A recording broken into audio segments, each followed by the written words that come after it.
Live from the National News Studio, Sri Lanka.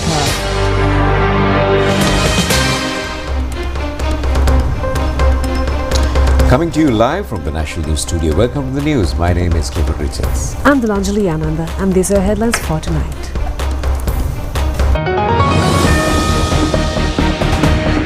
The President invites all to act with determination to rebuild the country destroyed by the disaster. Steps to resettle families in partially damaged houses within 3 months. The Indian government donates a stock of 17 essential medicine and 14,200 kilos of dry rations. Expeditious operations to reconstruct destroyed properties. Attention to deploy the Calypso train on the restored upcountry railway track. A 50-acre forest rich with biodiversity near Colombo. A shooting in Australia kills 12 persons and injures 29. Sri Lanka bags 5 medals, including 3 golds at the Asian Youth Para Games.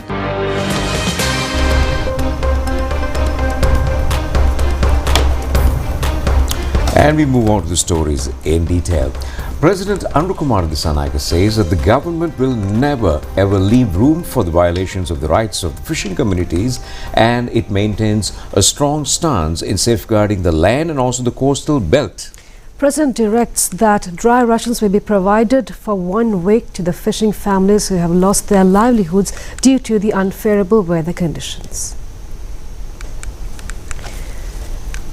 A special district coordination committee meeting held yesterday at the Mannar District Secretariat to review ongoing efforts to restore normalcy to public life and rehabilitate infrastructure in the Mannar district following the recent disaster under the leadership of the President. It was revealed that approximately 12,000 fishermen are currently unable to engage in fishing activities due to flooding and adverse weather conditions. President Kumar Dissanayake directed that dry ration packs be provided for 1 week to fishing families who, although not directly affected by floods, have lost their livelihoods due to the unfavorable weather conditions. Discussions were also held on engaging with the Chinese embassy to distribute a stock of fishing gear donated by the government of China to fishermen affected by the disaster. Attention was also focused on illegal land encroachments within the water catchment area of the Yodavawa sanctuary.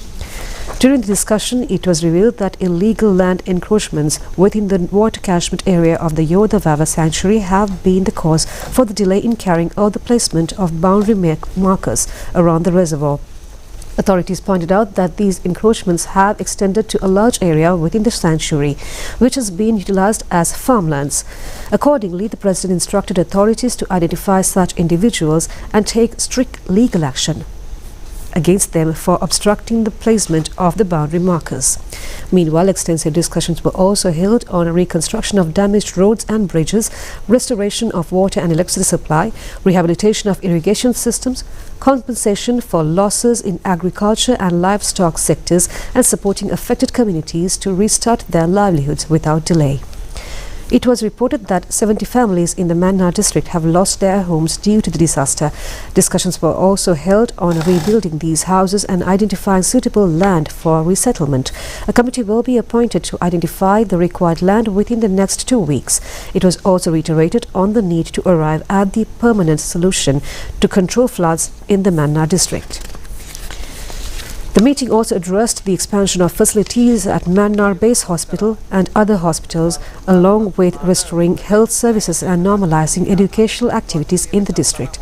The President further instructed that 15,000 rupees assistance provided by the Treasury for school children be distributed promptly through divisional secretariats based on recommendations from Gram Nidari officers.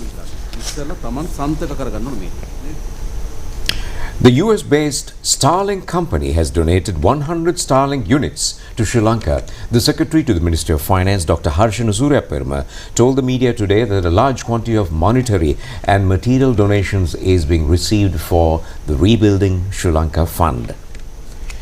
Finance Secretary Dr. Harshana Suryaperma says that the US-based Starlink organization is preparing a donation of approximately 100 Starlink unit terminals to maintain connections for the smooth and successful functioning of the Disaster Management Center's activities in Sri Lanka. The goods pertaining to the donation have been already received in Sri Lanka. Work is currently underway to prepare the necessary procedures and hand over these items to the Disaster Management Center.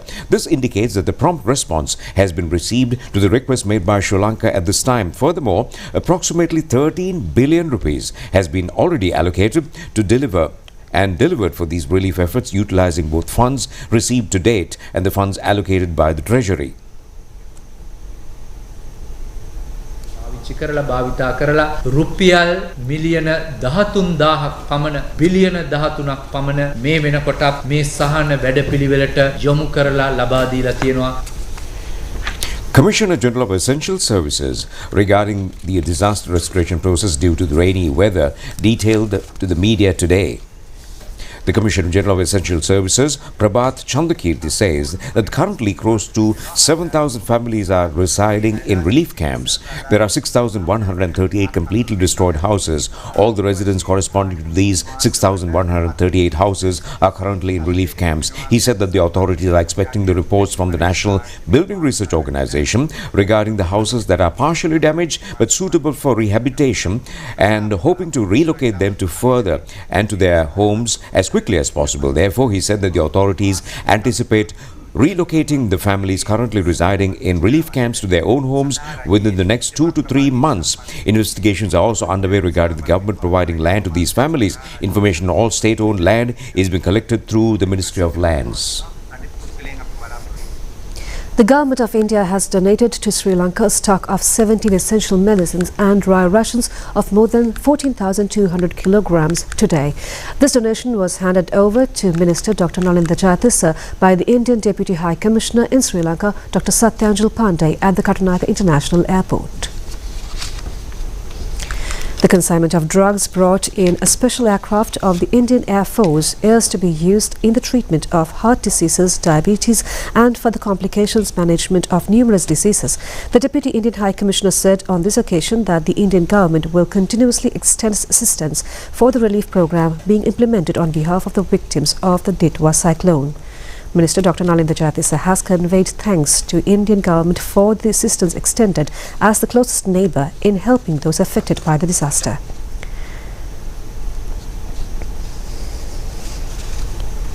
The World Health Organization says it constantly extends the necessary support for all requests being made according to the priorities of the Ministry of Health. The assurance has been made when country representative of WHO, Dr. Rajesh Sambrajiro Pandev, has met Minister Dr. Nalinda Jayatissa yesterday. The meeting was held with the objective of receiving the necessary assistance for the realization of stage-by-stage health services to be carried out on the Chilao District Hospital, Noralia General Hospital and Mahiyangane Base Hospital. Meanwhile, a C-130 aircraft of the US Air Force, which came for humanitarian operation for Sri Lanka, and an Mi-17 helicopter of the Indian Air Force had left the island today. The restoration of the disaster-affected areas due to the prevailing inclement weather in the island is being implemented by now, and the aid operations conducted by the government for the disaster-affected peoples is also being continued. Steps have been taken to restore immediately the water supply system in Pudur village of the Polonnaru district damaged due to the floods, and according to our correspondent, the youth of the village are engaged in cleaning wells affected due to the flooding in the area. A special disaster committee meeting has been held yesterday, where a number of matters including the restoration of infrastructure facilities in the Uva Parnakama Divisional Secretariat Division, providing compensation for the affected groups, reopening of schools and a number of other matters were discussed. The meeting was held at the Uva Parnakama Divisional Secretariat Office. And also, the Director General of the Ministry of Irrigation, Teja Gajanayaka, conducted a special inspection tour here in order to renovate the irrigation systems destroyed in the Kurunagal district. And swiftly, he added that immediate steps would be taken to provide necessary water to recultivate destroyed paddy fields. Nearly 112 tile factories in a number of areas have been damaged due to the overflowing of the Mahoya at Vennapu, Dankutu, Pannala and also Katan Divisional Secretariat Divisions. Chairman of the All Island Clay Manufacturers Association, Baptist Fernando, revealed this information. The damaged bridge at Kanavaralla area on the Passara Alla Road is being restored with an iron bridge according to the Road Development Authority. The construction of the bridge is in the final stage. Well, about 40 meters of Neelapola Road in the Seruila Divisional Secretariat Division has been completely destroyed with the breach of the Mavilaru Dam and also restoration of the road by laying 5,000 sandbags at the damaged area is being carried out these days, and 100 officials of the Kantale 5th Artillery Regiment are providing labor contribution.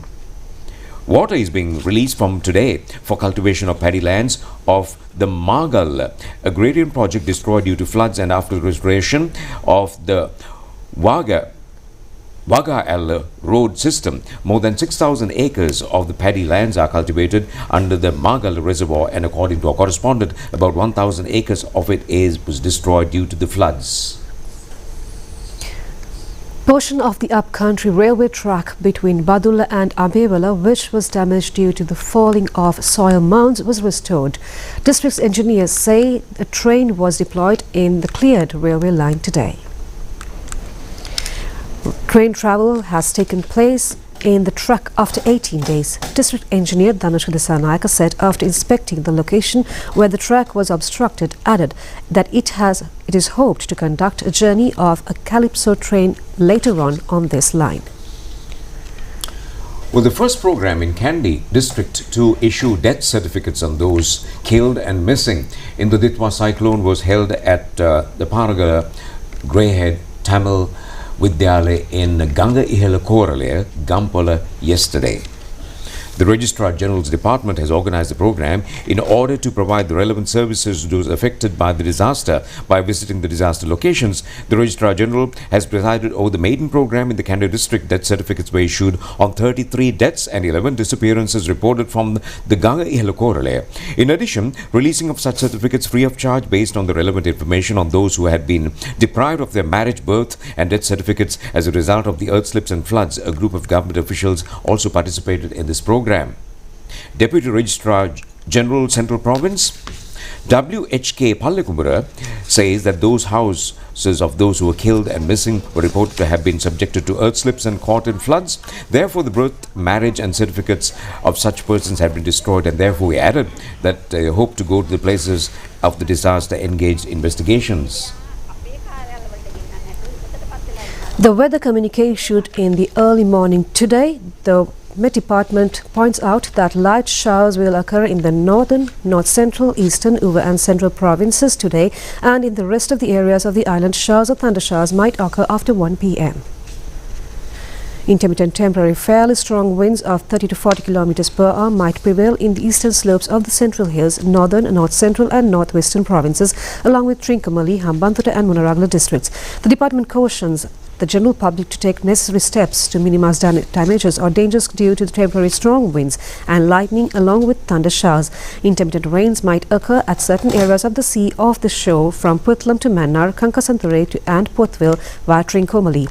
Showers or thunder showers are expected during the night or in the evening in other sea areas around the island. According to the weather communique, wind speed might go up to 50 to 55 km per hour at the sea area off the shores from Colombo to Puttlam and Trincomalee via Kankasanthure and also from Hambantota to Portville.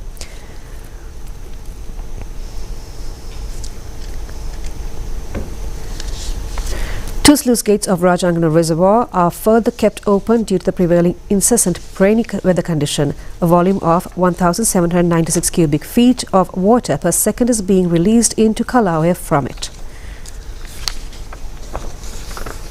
4 sluice gates of Kantale Reservoir has been opened a foot each with the increase in the water level of the reservoir.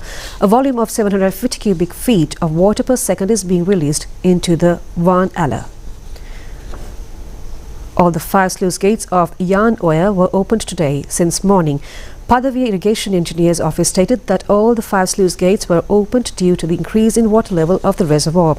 According to our correspondent, the main approach road to Kirianpulli Pandigal Batiklo is inundated due to the rising in the water level of Madruoya, with the transportation has been hampered due in the area. The tunnel near the sluice gates of Manakattia tank under the control of Galenbindu Irrigation Office has sunk. The Police and Divisional Secretariat Office, officials in the Irrigation Office and residents of the area are taking steps together in order to make the area safe by laying sandbags temporarily. It was renovated with sandbags on several occasions previously, also due to the sinking of the tank bund. Minister Vasantha Samarasinha was present yesterday as well. Senior scientist of the National Building Research Organisation, Hasali Samarasinghe said that evacuation red notices are still valid for 10 divisional secretariat divisions in 2 districts. The notification for alertness under stage 2 for 58 divisional secretariat divisions in 7 districts will continue. Another such notice for 16 divisional secretariat divisions in 2 districts under stage 1 will also stay further. In many areas, the landslide threat is still in force. Taking into consideration the prevailing danger situation, people are advised to evacuate from landslide danger-proven areas.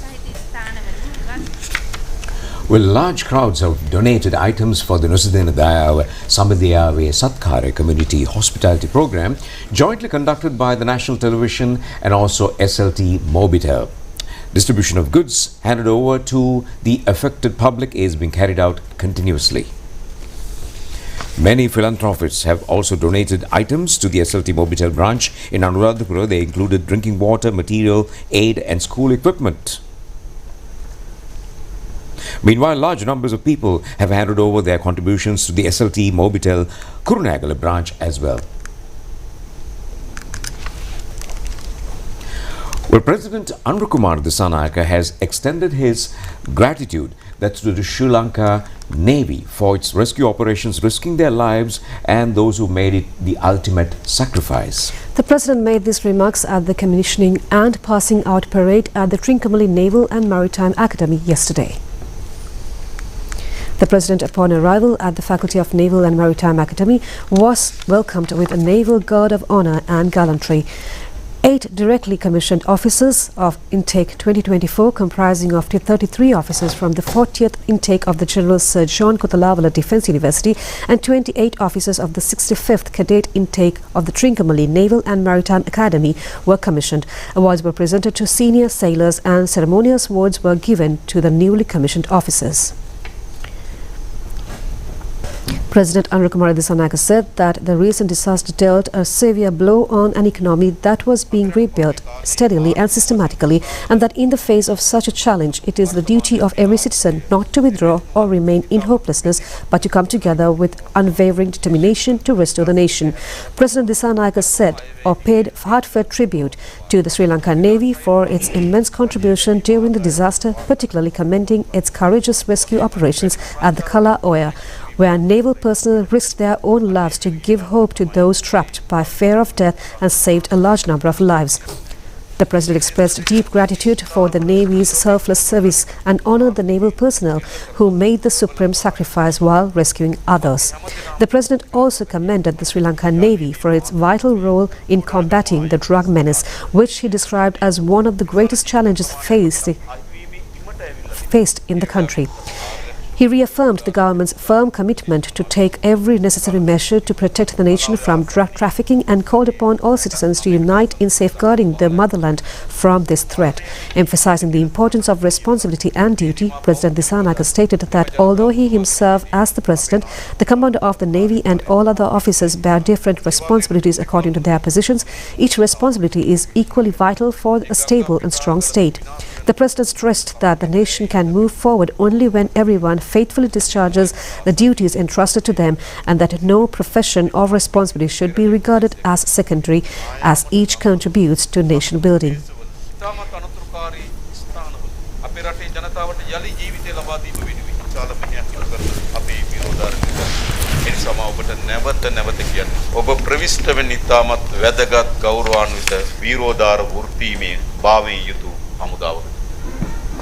The President thanked all those who had joined the Navy, which is a force with extreme discipline and courage. He also commended the Navy's role in combating drug trafficking.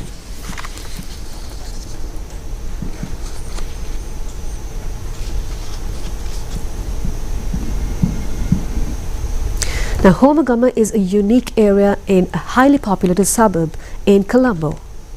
Now, there is one special reason for this, and this is the natural forest located in Homagama. This is the story. Local and foreign reports and folklore were witness to the fact that the Homagama town has been a forest completely until 1900 AD.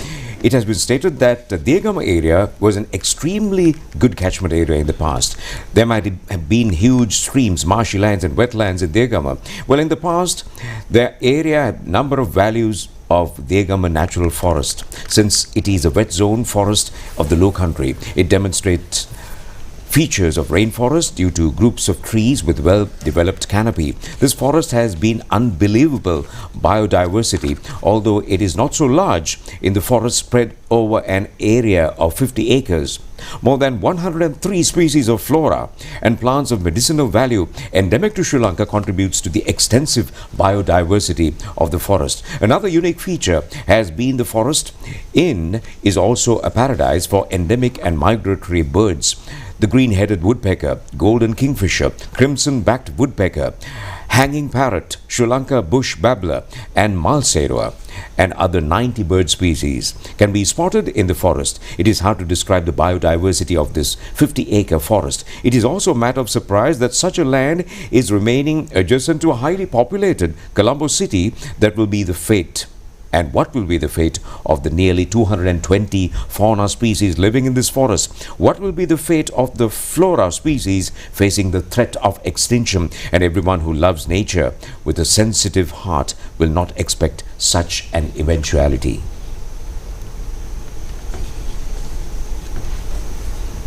And we have more news from home in brief. A suspect was taken into custody in the early morning today, along with a stock of heroin valued more than 60 million rupees brought into the island from Malaysia. The raid was conducted by the Airport Anti-Narcotic Bureau of Police. More than 2 kilograms of heroin hidden in the baggage of the suspect has been recovered. He is said to be a resident of Hewadiwala area. The 8th convocation of Kaduwela International University was held recently at the Bandaranaike Memorial International Conference Hall. Degrees were awarded to 7,000 students who followed nursing, finance and management, computer technology, law, human resource management, commerce, psychology and biomedical science. Chancellor Dr. Itokio and Vice Chancellor Dr. Sanjeevani Leonarachi and a large number of others were present on the occasion. The Kadura District Head Office and Care Centre of Colourful Life Skill Development Institution, which provides mental and physical education for children with special needs, was opened recently. The centre has a special unit which can provide education to those children. The institution is being implemented under the guidance of psychological advisor Saman Handagiri. Donation of equipment necessary for school children displaced by Cyclone Ditwa was also conducted on this occasion. Dua, did you brush your teeth? Yes, ma'am. Eat. Puta, is your school bag ready? Yes, ma'am. Ready. Did you lock the gate? Yes. Did you all check for dengue mosquito breeding places? Yes. Then good night. Good night. Exactly. Every day, everybody. Focus for dengue control.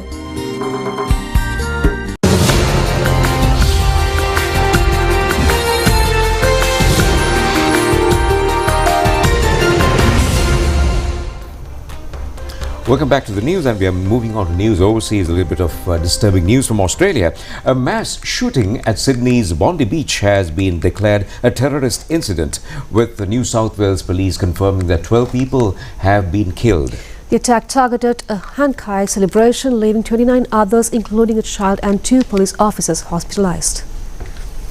The attack occurred this evening at a community event marking the beginning of the Jewish festival of Hanukkah was taking place, with more than 1,000 attendees present. Authorities have indicated that 2 gunmen opened fire indiscriminately into the crowd.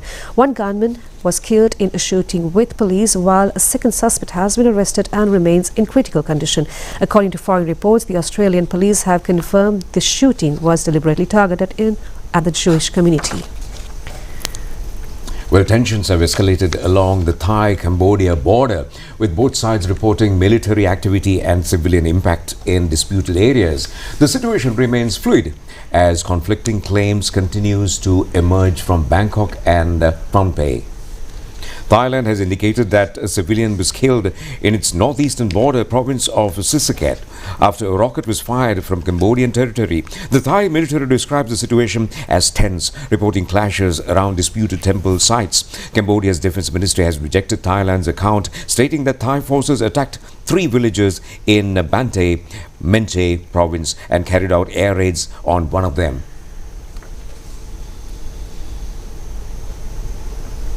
A strong cold front has swept across northern China over recent days, bringing the first snowfall of this winter season to several regions, along with sharp temperature drops and strong winds.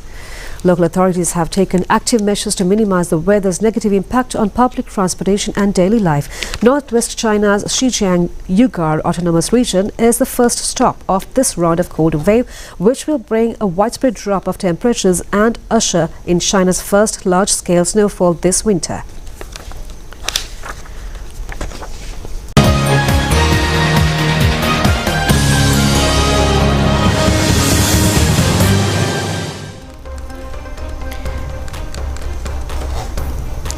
Sri Lankan competitors have been successful in winning 3 gold medals at the Asian Youth Para Games, which concluded at the United Arab Emirates yesterday. Delmi Udumbara Kumari has secured 2 gold medals representing the F40 age group of the under-17 team. She was able to clinch both gold medals in the push shot and discus throw events. Senwara Sandilu, representing T47 age category of the under-17 group, has won the gold medal in the 100-meter running event and the silver medal in the long jump event. Meanwhile, Isham Yunus, representing the T47 age group of under-20 team, won the bronze medal in the 400-meter running event. Accordingly, Sri Lankan athletes have won a total of 5 medals at the Asian Youth Para Games. Now, the American wrestling legend John Cena bade farewell to his profession yesterday. Well, bringing a little bit of disappointment to his fans, but his final professional match was against the Australian wrestler Gunther.